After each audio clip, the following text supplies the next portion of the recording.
Good morning and welcome to Connecting One Meal at a Time podcast. I'm Kate Bean. I'm the host and I'm the guest and I'm just the podcast everything right now. So it is March 22nd, 2026, Sunday morning. Little gloomy outside here in Cambridge, Mass, but I love some gloom. So just all depends on what story you want to tell yourself. I'm telling myself that it's just a great time to do some project work. I've been working on trying, figuring out how to do some interior design for the farm, for Sojo Farm. And I'm also, reading some chapters of the book, Connecting One Meal at a Time, with my writing partner, Janine, who's doing a beautiful job. And so it's just nice. It's just a nice day to do those things when it's a little gloomy outside. I don't know, gloomy. Gloomy sounds negative, but it actually isn't. In my mind, I wake up to an overcast, typically gloomy day, and it actually makes me happy. So it all depends, I guess, on who you are and what you like. So this is not the weather podcast, though. This is Connecting One Meal at a Time podcast. So I don't have a lot of stories this week, but I do have a couple to share. I haven't thought through this very much. As you remember that I just go live and I don't prepare. But because it's really my time to reflect and to choose to reflect on my week. And so I think, well, obviously there's a really great one on Friday night. So my mate, I tried to get friend out and it wasn't working because I never call her friend. I always call her mate because so Fairly from Australia, hence the mate, had actually I was just saying, hey, what are you doing this weekend? I think I texted her on Thursday, and she said, oh yeah, I've got plans on Saturday night already. I'm going to the Quinn, but on Friday night I'm having Kathleen over. Why don't you just join us? So I said, great. And she goes, we're just going to have some champagne and pizza, which is so Fairly, those two things. It just makes me smile. As soon as I read that on her text, I was like, oh yeah, that's about right. So so Fairly hosted dinner on Friday night, which actually ended up just being so great because it was kind of a long day. A lot of things were going on. And I just thought, usually I work till like 6, 7, 7:30, almost 8, because people on the West Coast at my schools are still working. But on this time I said, I'm gonna sign off around 6:15, 6:30 and head over. So just that in of itself was great to just make that conscious choice to it's like it's Friday night. I'm gonna sign off a little early. So I got over to Fairley's and it was just great. So not only was Kathleen there, but also Jocelyn. So the four of us, which was so nice, the four of us were all in the program together, the Harvard Data Live program. So I hadn't seen Kathleen in quite some time, even Jocelyn.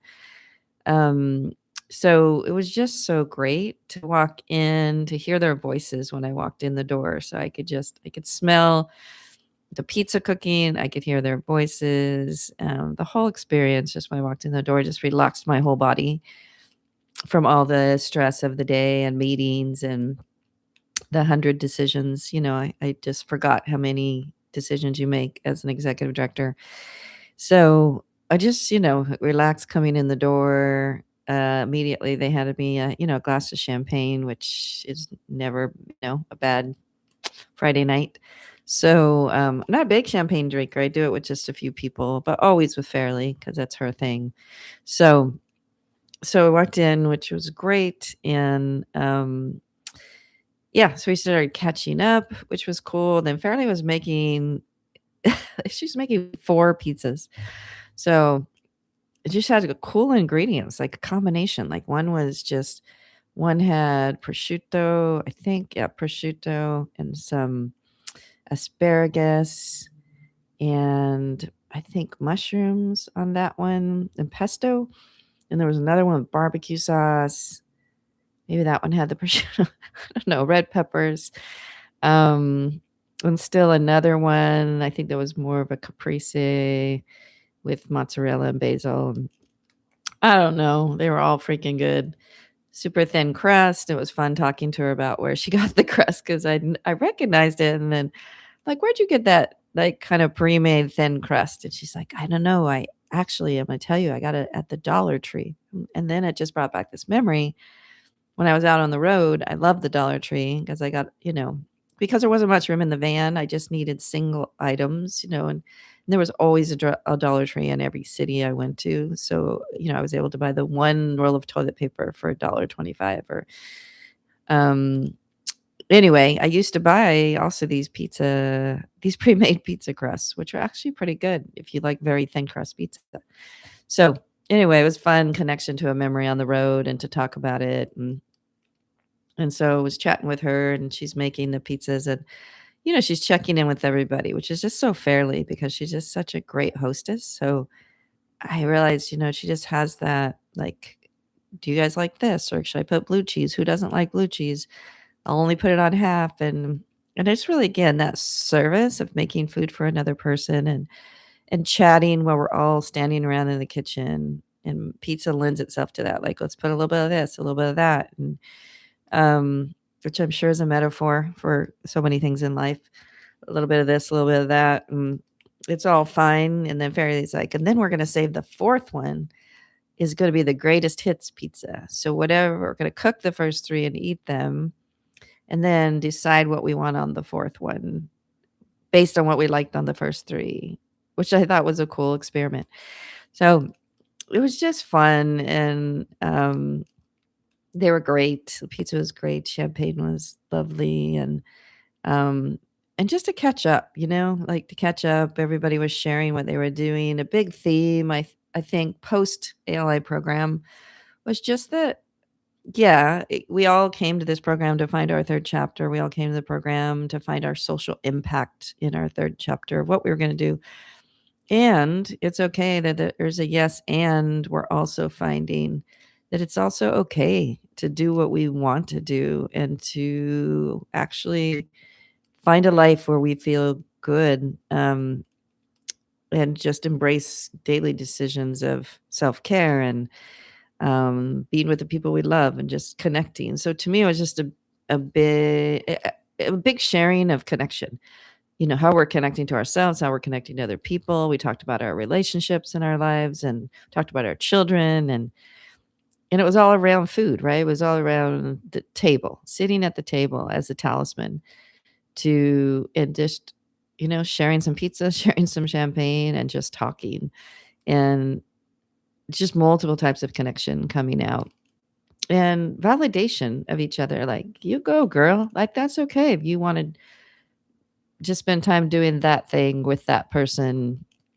It's okay if you want to be alone. It's okay to take the risk and go do the big thing if you wanna do the big thing. We were all just, I think, affirming and, I just loving connection and support, which often can happen, uh with 3 strong 3, 4, I didn't count myself, I'm going to, 4 strong women who really are comfortable in our own skin at this point in our lives, and comfortable with who we are and what we've done in the world, what we can do, what we're choosing to do on a daily basis, and also comfortable with setting boundaries, that it's okay to, enjoy a kind of portfolio approach of life. And if that means taking, again, a crazy risk, you go. You go. If that means pulling back and maybe not doing the big thing you were going to do, fine. Like, it is, yeah, it and with no competition, no, just again, in these women who, all have done, again, big things, small things, moms, there's probably no recipe for it, like, why we all found comfort and joy and validation in each other, except for that, is that each one of us, I think, are finding that for ourselves. So when we came together as a group of 4, it's just, easy, I guess. So, and Fairly made that happen. She made it happen because she chose to pick up her phone and to text people, and say, come to my house. I'll make food. We'll have some drink and we'll connect. She made that choice. And from her choice, we got to have these incredible, extraordinary, ordinary moments at the meal. And one other thing, I really noticed throughout the whole meal, because to be fair and to be honest, there was another meal I think fairly about a month ago or 2 months ago, when she also brought people together, and I also was a recipient of her generosity, which, again, is amazing as a hostess and as a host. Do I need to say hostess? I think that's, I don't think we say that. We don't gender it.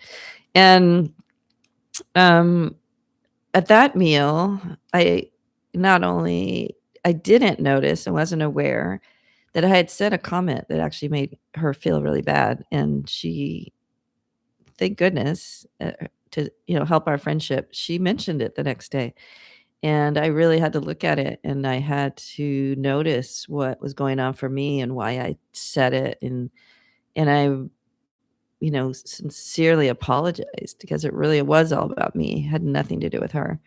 And she found the grace to, like, "Hey, mate, thanks for that," and I'm not gonna do an Australian accent right now, but, like, "Thank for that," and things are gonna happen in our friendship, and, she was happy I held space and listened. I was happy that she found the grace to accept my apology, and so at this dinner last Friday night, I was really being mindful of, if any of those triggers came back up for me, again, nothing to do with her, it's all me and my past and past, friendships and, relationships, and so I watched for it, and it even gave me more joy to realize that I could be present enough to make sure I don't get triggered by something that would cause me to say something again that would make her feel bad or and just not be kind, So that was cool too, is just the noticing of my own how I was showing up that night, but not overanalyze it, just notice it a little bit, let it go, and then rejoin the conversation, So, I didn't have to get all into me and my head and be all, um, what would I say, like, almost self-absorbed about my own noticing or reflection, like, that can be too much. I just needed to notice, name it, notice it, name it, and then let it go and be present in the conversation. So, anyway, that was a cool I got to reframe the story. I got a chance to reframe, I got a chance to show up differently for my mate, and, um, and it was great. So, that's really the story this week. There were other great experiences. I mean, Avery was going off to New York. It was very nice to get up and cook a nice breakfast for her before she left. There's something about feeling like as a mom that your kids, she's always gonna go off in the world, and on the many, many mornings in our future when I won't know where she is and what she's doing and what she's eating, I do know when she is living here with me and she's heading off on a trip that I do get to know and I do get to get up and make breakfast. Avery has this great saying of like, best day ever when she's happy about something. So I think I've shared that before, but I got one of those for the breakfast. So that's a win. And so that was nice. And then I've had some nice solitary meals this weekend too. I made myself this, like, I know it's past, well, I mean, we just had St. Patrick's Day, but I was at the store and like the corned beef roasts or whatever you call them were on sale. I was like, how fun is this? And Avery brought home some red potatoes in the CSA box, and I bought some cabbage and she brought home carrots, and I just made my own corned beef and cabbage meal, which I've been eating all weekend. And because Avery doesn't eat beef. So, just that too, just fun, like a fun project to make it, nourishing to eat it, and I don't know if it's my Irish genetic makeup, Scottish Irish or something, but it really appeals to me. I love it. One of my favorite meals. So that's also just a cool, I guess, connection to my heritage, my past, my genetic, my cellular memory. I don't know, all the things. But that was great too. So it was a cool connection for myself. So that's all I got this week. I think, if I was given a challenge to anyone, maybe it's maybe it's the chance to retell a story differently and relive a story. So maybe there is somebody, a friendship or somebody we're thinking hasn't gone well or didn't go well, and last time you got together over a meal, and maybe you get to do over. I love the word do over, right? Like we used to do that all the time, right? Every time you miss something, like we were playing sports as a kid, and like how many grounders came to you, and you'd be like, "Wait, do over." Like, that wasn't I wasn't my best. I want another one. Give me another one, coach, like, I want to do over. So do that, maybe ask someone out for a coffee, a meal, or maybe it was rough before and now you can just try it again and notice and name what's going on for you and show up differently and just write a new story. Write a new story with that friend. So that's all I got. That's it for now. And I hope everybody has some extraordinary, ordinary moments connecting one meal, one moment, one connection at a time. And remember, you have the power of choice. So that's all I got. Bye for now.